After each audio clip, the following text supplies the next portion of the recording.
بسم اللہ الرحمن الرحیم۔ کل کے سبق میں احیاء العلوم کی عبارت بڑی تفصیل سے گزری تھی اور پھر مصنف نے اپنا نقطہ نظر بیان کیا تھا۔ آج پھر احیاء العلوم کی ایک عبارت یہاں ذکر کرتے ہیں۔ وفی الاحیاء المخالف فی العقد اما مبتدع او کافر۔ احیاء العلوم میں یہ بھی لکھا ہوا ہے کہ اعتقاد کا مخالف یا تو مبتدع ہوگا یا کافر ہوگا۔ والمبتدع اما داع الی بدعتہ او ساکت، اور جو مبتدع ہوگا وہ دو قسم کا ہوگا، یا تو اپنی بدعت کی طرف بلانے والا ہوگا یا خاموش ہوگا، اور یہ خاموشی بھی دو طرح کی ہے، اما لعجزہ او باختیارہ، یا تو اپنے عاجز ہونے کی بنیاد پر کہ وہ بدعت کی طرف کسی کو بلانے سے بالکلیہ عاجز ہے، یا اس نے یہ طریقہ خاموش رہنے کا اپنے اختیار سے چنا ہے۔ فاقسام الفساد فی الاعتقاد ثلاثۃ۔ امام غزالی لکھتے ہیں کہ اعتقاد میں فساد کی کل 3 قسمیں ہیں۔ ان میں سے سب سے پہلی قسم ہے کفر، اور پھر ایک اور قسم بیان کی ہے مبتدع کی۔ فرماتے ہیں فالکافر ان کان محاربا، تو کافر اگر محارب ہو یعنی اگر جنگ و جدال پر آمادہ ہو، مسلمانوں سے جنگ پر آمادہ ہو، اسی کو محارب کہتے ہیں۔ تو اگر ایسا کوئی شخص ہے تو وہ مستحق قتل ہے اور مستحق غلامی ہے، یعنی اگر وہ شخص آپ کے سے محاربہ کرتا ہے، جنگ کرتا ہے، تو دفاع میں آپ اسے قتل کر سکتے ہیں اور اسے غلام بنا سکتے ہیں۔ اور ولیسا بعد ہذین اہانہ، اب ان دونوں کے بعد اہانت کا کوئی معنی ہی نہیں ہے، یہ خود یہ دونوں چیزیں لہم فی الدنیا خزی ولہم فی الآخرۃ عذاب ندیم۔ قرآن عظیم میں وضاحت ہے، کسی کو قتل کر دیا جائے اس بنیاد پر کہ وہ شخص آپ کے قتل کے درپے ہے، یہ قتل اس کی بہت بڑی اہانت ہے، اور اسے غلام بنا لیا جائے یہ بھی اہانت ہی کے پیش نظر ہوتا ہے۔ تو غلام بنا رقیت خود یہ اہانت کی دلیل ہے۔ اب اگر یہ دونوں کام کر لیا گیا تو اب اس کے بعد مزید اہانت کی کوئی گنجائش ہی نہیں باقی ہے۔ وَأَمَّا الذِّمِّ، لیکن جو شخص آپ سے محارب نہیں ہے اور وہ ذمی ہے، تو ذمی ہے تو اب ذمی دارالاسلام میں یوں ہی نہیں رہ سکتا، اس کی بہت سی شرطیں ہیں۔ اب فرماتے ہیں فلا يجوز ایذاؤہ، اسے ایذا دینا جائز نہیں ہے، الا بالاعراض عنہ، ہاں اس سے اعراض برتا جائے گا، اس سے دور دور رہا جائے گا، اور اس کی تحقیر کی جائے گی۔ کس طرح؟ بالاضطرار الی اذیۃ الطرق، تنگ راستے پر چلنے پر مجبور کیا جائے گا، یہ اس کی تحقیر ہے کہ مسلمانوں کا ہجوم درمیانی راہ سے گزر رہا ہو تو اسے وہاں چلنے نہ دیا جائے گا، تنگ راستے پر اسے چلنے پر مجبور کیا جائے گا، یہ اس کی تحقیر ہے۔ اس کے ساتھ اتنا ہی کیا جا سکتا ہے، اس سے اعراض برتا جائے گا اور اسے تنگ راستے پر چلنے پر مجبور کیا جائے گا۔ الی ان قال، یہاں تک کہ انہوں نے یہ فرمایا، یعنی امام غزالی نے، الثانی المبتدع الذی یدعو الی بدعتہ، دوسرا وہ مبتدع جو بدعت کی طرف بلانے والا ہو، بدعت کی طرف بلانے والا ہو۔ تو فرماتے ہیں اب اس کی بدعت کس درجے کی ہے؟ فَإِن كَانَتِ الْبِدْعَةُ بِحَيْثُ يُكَفَّرُ بِهَا فَأَمْرُهُ أَشَدُّ مِنَ الذِّمِّ، تو اگر اس کی بدعت ایسی ہے جس کی بنیاد پر اس کی تکفیر کی جائے، یعنی اس کی بدعت ایسی ہے جس کی بنیاد پر اس بدعتی کی تکفیر کی جائے، تو اب اس کا حکم جو ہے ذمی کے حکم سے شدید ہے، یعنی اب جس طرح ذمی سے صرف اعراض برتا جاتا ہے اور اسے تنگ راستے پر چلنے پر مجبور کیا جاتا ہے، صرف اس کے ساتھ ایسا نہ کیا جائے گا بلکہ اس سے بھی سخت طریقہ اختیار کیا جائے گا، کیونکہ یہ شخص اپنی بدعت کو پھیلانے والا ہے۔ اگر اس کا راستہ روکا نہ گیا تو یہ پوری بستی کو، پورے علاقے کو بدعت زدہ کر دے گا، اس لیے اسے اس کے ساتھ وہ رویہ جو ذمی کے ساتھ اختیار کیا جاتا ہے نہیں روا رکھ، لأنہ لا یقرر بجزیۃ، کیونکہ جزیہ لے کر اسے اس کی حالت پر باقی بھی نہیں رکھا جائے گا، ولا یسامح بعقد ذمۃ، اور عقد ذمہ قائم کر کے اسے چھوڑا بھی نہیں جائے گا،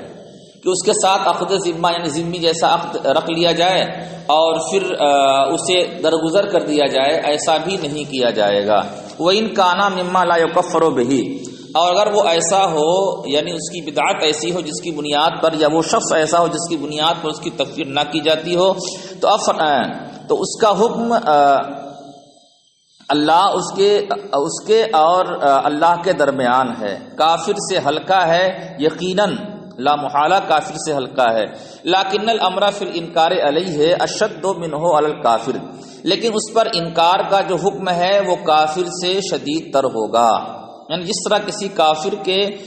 کسی ایسے کافر کے جو محارب نہیں ہے، کافر بھی دو درجے کا ہے نا، ایک شخص ایک کافر ہے جو بالکلیہ محارب ہے، جنگ پر آمادہ ہے، دوسرا کافر ہے جنگ پر آمادہ نہیں ہے، ایک کافر ہے جو ذمی ہے۔ تو اب فرماتے ہیں کہ اگر ایسا کوئی شخص ہے، ایسا بدعتی ہے جس کی بدعت حد کفر کو پہنچی ہوئی ہے، تو اب اس کا حکم ذمی سے شدید تر ہے۔ لیکن اگر اس کی بدعت حد کفر کو نہیں پہنچی ہوئی ہے تو اب وہ بدعت کی بنیاد پر کافر تو نہیں ہوگا، ہاں دال مدل ضرور ہوگا۔ تو اب فرماتے ہیں اس کا حکم کافر سے ہلکا ہوگا۔ کافر کا حکم ماقبل میں بیان کیا جا چکا ہے کہ اس کو قتل کر دیا جائے گا اور اسے غلام بنا لیا جائے گا، تو اب یہ ایسا نہیں ہے۔ لیکن جس طرح کسی کافر کا انکار ہوتا ہے، اس کا انکار کافر کے انکار سے شدید تر ہوگا، ٹھیک ہے، یعنی اس کے نظریات کا جو رد ہوگا وہ رد اس سے شدید ہوگا جو کافر کے نظریات کا ہوتا ہے۔ کیوں ایسا ہوگا؟ لأن شر کافر غیر متعدی، کیونکہ کافر کی جو شر انگیزی ہے وہ متعدی نہیں ہے۔ کافر ایسا شخص جس کے کفر کے بارے میں سب کو اطلاع ہے، تو اب لوگ اس کے ساتھ مسلمانوں جیسا کوئی رویہ نہیں اختیار کرتے، اور نہ ہی وہ اپنے لیے اسلام کا دعویٰ کرتا ہے اور نہ ہی حق اعتقاد رکھنے کا دعویٰ کرتا ہے، لہذا اس کی بات کی طرف کوئی توجہ ہی نہیں دیتا۔ لیکن ایسے شخص کی بات کی طرف لوگ ضرور متوجہ ہوتے ہیں جو اپنا حلیہ مسلمانوں جیسا بنا لے اور اپنا باطل نظریہ اس کے بارے میں وہ یہ کہے کہ ہاں یہ اسلام کا سچا نظریہ ہے۔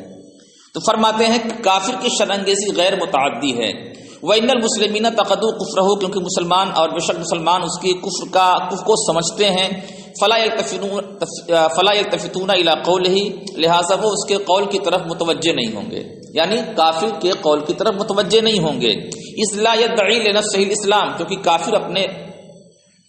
لیے اسلام کا دعویٰ نہیں کرتا۔ اذ لا يدعی لنفسه الاسلام واعتقاد الحق، کیونکہ وہ اپنے لیے اسلام کا اور حق کے اعتقاد کا مدعی نہیں ہے۔ اما المبتدع الذي يدعو الى البدعہ، لیکن وہ مبتدع جو بدعت کی طرف لوگوں کو بلاتا ہے، ويزعم ان ما يدعو الیہ حق، اور وہ یہ سمجھتا ہے کہ وہ جس کی طرف بلاتا ہے وہ حق ہے، فهو سبب لغوایت الحق، تو یہ مخلوق کی گمراہی کا سبب ہو سکتا ہے، ٹھیک ہے۔ فشرہ متعدی، لہذا اس کی شرانگیزی متعدی ہے۔ فالاستحباب فی اظہار بغضہ ومعاداتہ والانقطاع عنہ وتحقیرہ والتشنیع علیہ ببدعتہ وتنفیر الناس عنہ اشد، لہذا اس کے ساتھ بغض کے اظہار میں،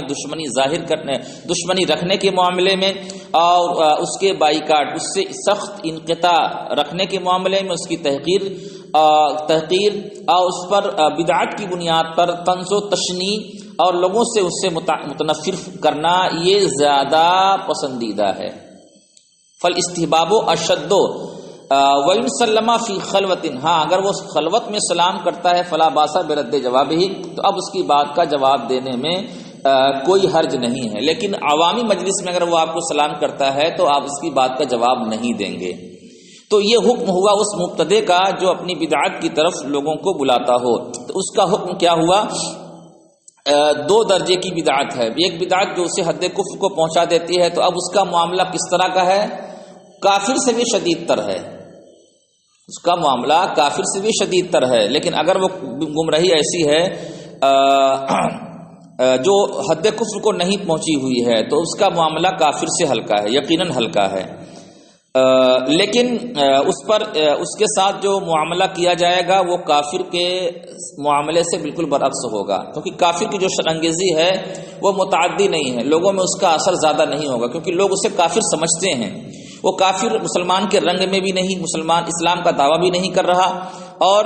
حق کا اعتقاد کا بھی دعویٰ نہیں ہے، لیکن جو شخص مبتدع ہے وہ اس مسلمان کے حلیے میں یقیناً بدعت کا دعوے دار بھی ہے اور بدعت کو رواج بھی دے رہا ہے، لہذا قوم کا اس سے دھوکہ کھانا بہت آسان ہے۔ اس لیے شریعت کو پسندیدہ یہ ہے کہ اس سے سخت بغض رکھا جائے، اس سے سخت دشمنی رکھی جائے، اس کا مقاطعہ کر دیا جائے، اس کی تحقیر کی جائے، اس کی تشنیع کی جائے بدعت کی بنیاد پر، اور لوگوں کو اس سے دور رکھا جائے۔ یہ چیز شریعت کو زیادہ پسندیدہ ہے۔ ماقبل میں صفحہ 221 پر یہ گزرا تھا کہ لا یقر بجزیۃ،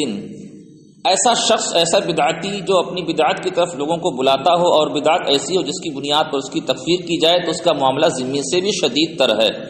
ذمی کا معاملہ یہ ہے کہ اس سے ٹیکس لے کر اسے اس کے حال پر چھوڑ دیا جاتا ہے، وہ اپنے حال پر باقی رہتا ہے اور پھر اس سے کوئی خاص معاملہ نہیں کیا جاتا۔ لیکن یہ شخص جو بدعتی ہے اور مبتدع ہے اور اس کی بدعت حد کفر کو پہنچی ہوئی ہے، یہ ایسا نہیں ہے کہ اسے اس کے حال پر چھوڑ دیا جائے اور اس سے جزیہ وصول کیا جائے، اسے اس کے حال پہ چھوڑ دیا جائے اور اس سے جزیہ وصول کیا جائے، کیونکہ اس کی جو شرانگیزی ہے بڑی تیزی کے ساتھ پورے معاشرے کو اپنی چپیٹ میں لے لے گی۔ اسے ایسا نہیں کیا جائے گا اور ذمی جیسا معاملہ اس کے ساتھ نہیں ہوگا۔ اعلیٰ حضرت فرماتے ہیں لکون حکم ہی حکم المرتدین، کیونکہ اس کا حکم جو ہے حاشیے میں مرتدین کے حکم کی طرح ہے۔ حاشیہ نمبر 366 صفحہ نمبر 221 فرماتے کما نص علیہ فی کتب المذہب، جیسا کہ کتب مذہب حنفی کی کتابوں میں اس کی صراحت موجود ہے۔ جیسے ہدایہ ہے، غرر ہے، ملتقر عبور ہے، در مختار ہے، مجموع الانہور ہے، شرح النقایہ ہے، للبرجندی فتاوی ظہیریہ ہے، طریقہ محمدیہ، حدیقہ ندیہ، فتاوی ہندیہ، اور اس کے علاوہ جتنے متون ہیں، شروح ہیں، فتاوی ہیں، سب اس بات کی صراحت کرتے ہیں کہ ایسا مبتدع انسان جس کی بدعت حد کفر کو پہنچی ہوئی ہے تو اب اس کا حکم مرتدین کا حکم ہے۔ آگے فرماتے ہیں وقد وقال ظہول ان ذالک للعلامہ شامی رحمہ اللہ تعالی فی رد المطاب، رد المطار میں علامہ شامی ان معاملوں سے ظہول برتا، امام شامی نے، علامہ شامی نے ان حقائق سے ظہول برتا، یعنی اس پر خاطر خواہ توجہ نہیں دی کہ متون و شروع اور فتاوی مذہب حنفی میں اس سلسلے میں صراحت ہے کہ اس کا حکم مبتدع کا حکم ہے۔